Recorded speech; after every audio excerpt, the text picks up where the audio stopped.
Today I'm working on my Barnstar sampler quilt and I am on block number 12. Here is block number 12 all laid out.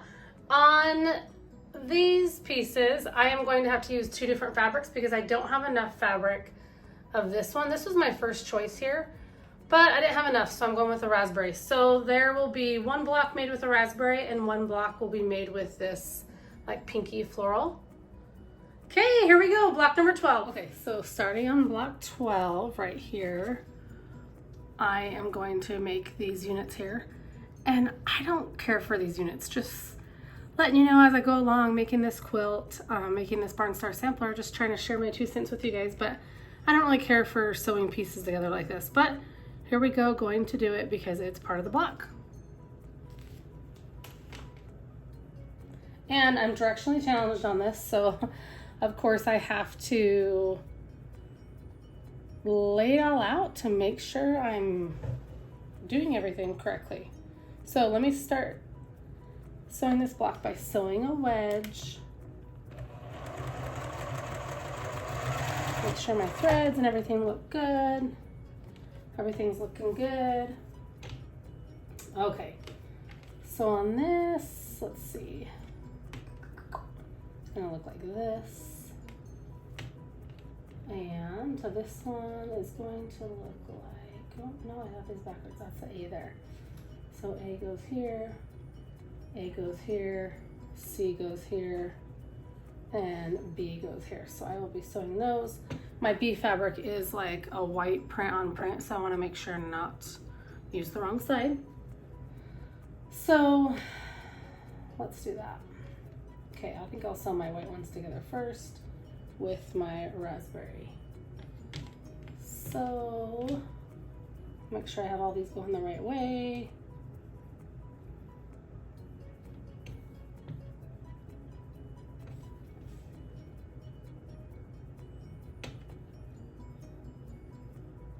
I think last time I had to sew something like this for another quilt, I pinned them all together, so I made sure I was sewing on the right side so I don't mess up and accidentally sew on the wrong side, because I try to open it back up and look at it and be like, okay, yeah, that's the right way to sew it, because I don't want to mess these up and have to seam rip.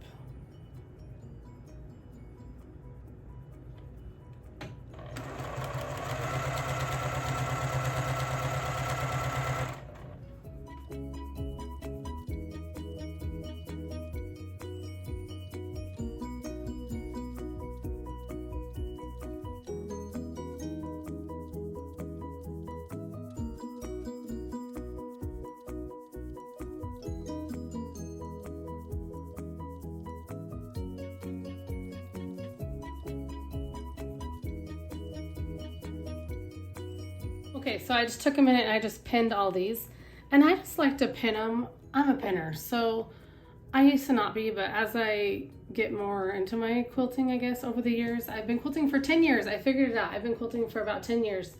And so I like to pin because I like to kind of have things be more accurate. But anyway, this will just, by putting one pin in here, it will just tell me that that's the side I need to sew on. Because when I'm sewing blocks like this, I always get them kind of mixed up, like, I don't know, directionally challenged. I don't know what's going on with my brain, but anyway, so I have them pinned like right at that point and right at that point. I'll sew them, I'll press them with the iron, and then I can put them into this full unit block here.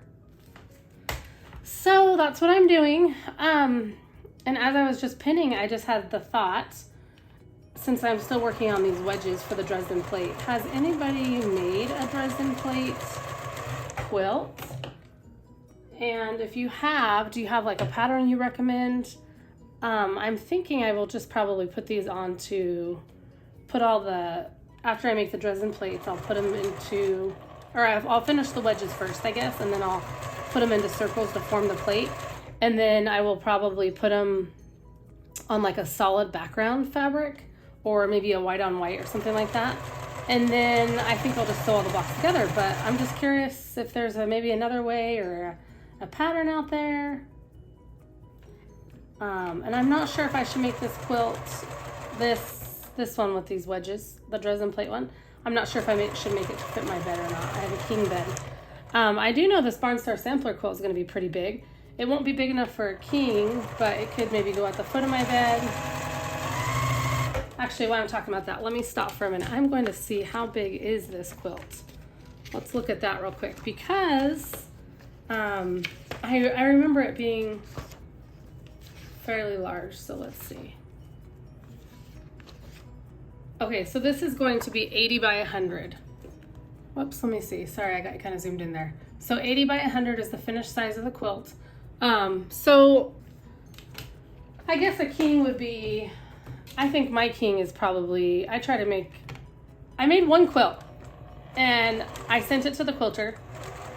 Okay, so let me back up. So that 80 by 100 Barnstar sampler, this quilt I'm working on, it won't fit my bed. So last year, was it last year? I'm pretty sure, yes, it was last year. I sent a quilt to the quilter and I made a swoon quilt. Well, a swoon quilt is 80 by 80 and I added a border thinking it would be large enough, and I think the quilt finished at 100 by 100 or really close to that number. And it's too small. So now this next time when I make a king quilt, I'm kind of guessing to make it like 110 or 100 and I don't know, large. I did make a postage stamp quilt top and it is 114 by 114 just as is before being quilted up. And so I am very hopeful that that will fit my king bed. So since this Barnstar sampler is only 80 by 100, I'm just thinking, yeah, that's not gonna fit my bed, but I could put it at the foot of my bed if I wanted to. So that's kind of my tentative plan with this quilt, is to put it at the end of my bed. Or use it for whatever.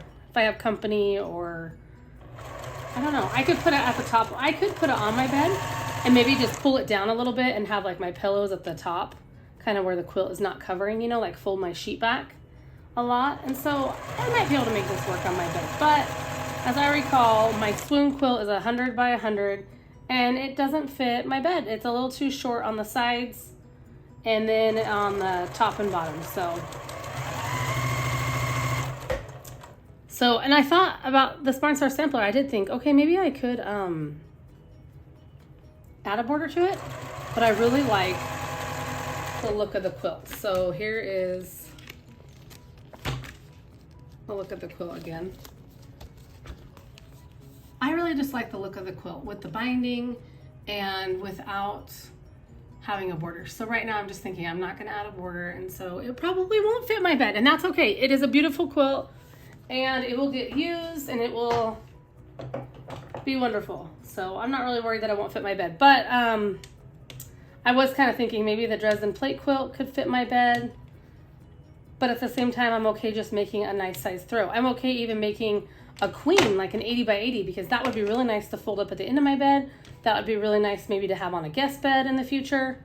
I don't have a guest bed right now. I don't have room for that in my house, but you know, in the future that might be really nice to have. And I kind of think of that, or I think if when my kids move out of the house, if they want to take quilts with them, they will have good size quilts. They would have queen quilts to take with them rather than all these throw quilts or twin quilts. I want them to have nice bed quilts to take with them when they move out. Okay, so I got that first step done, so here they are. I need to go press them with the iron and I'll be right back.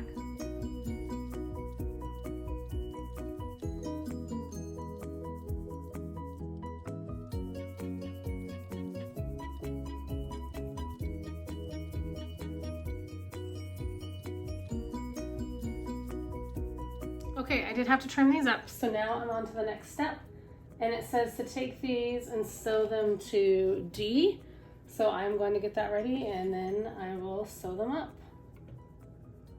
So it looks like the floral and the floral lines up. So these should line up with one another.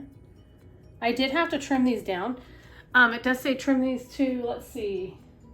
Well, it doesn't even say trim. Does it say trim? Oh, it does.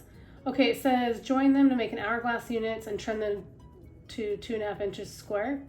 So that's what I did. I had a lot of trimmings as well. So again, I would recommend, you know, trim when it says trim, square up when it says square up. And so I do recommend that. And I am going to pin these because, again, I just want them to be accurate. Sometimes I find if I don't pin, that I end up having a little overhang on like the new piece of fabric I'm adding. So I don't want to have, excuse me, so I don't want to have that. So I'm just going to pin these and then I will sew them up.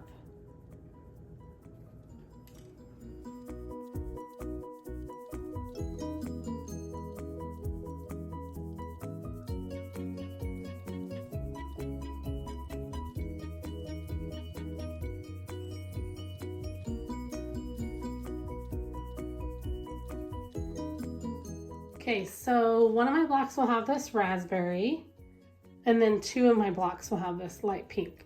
So now I just have to sew these blocks together. I'm almost done with block number 12.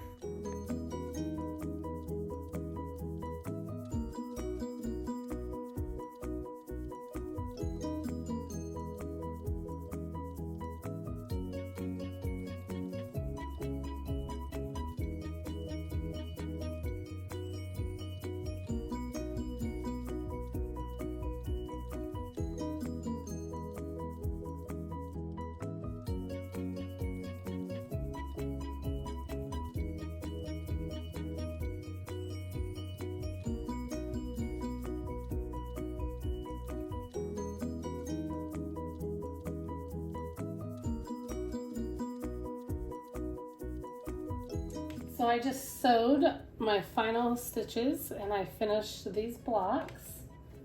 So now I just need to give them a good press and then I will lay them on the floor and show you guys. I don't have a design wall, so I just kind of lay everything on my kitchen floor and then take pictures there. So I will do that. I'll press these, give these a good press, and then show them to you guys. Block number 12. Okay, I got these blocks all done. These are block number 12. They're 8 by 8 inches. And they are so fun. Look at those little roosters in the center. Aren't those cute? Here is block 12 in the book. And here are my blocks. Thanks for watching. See you next time.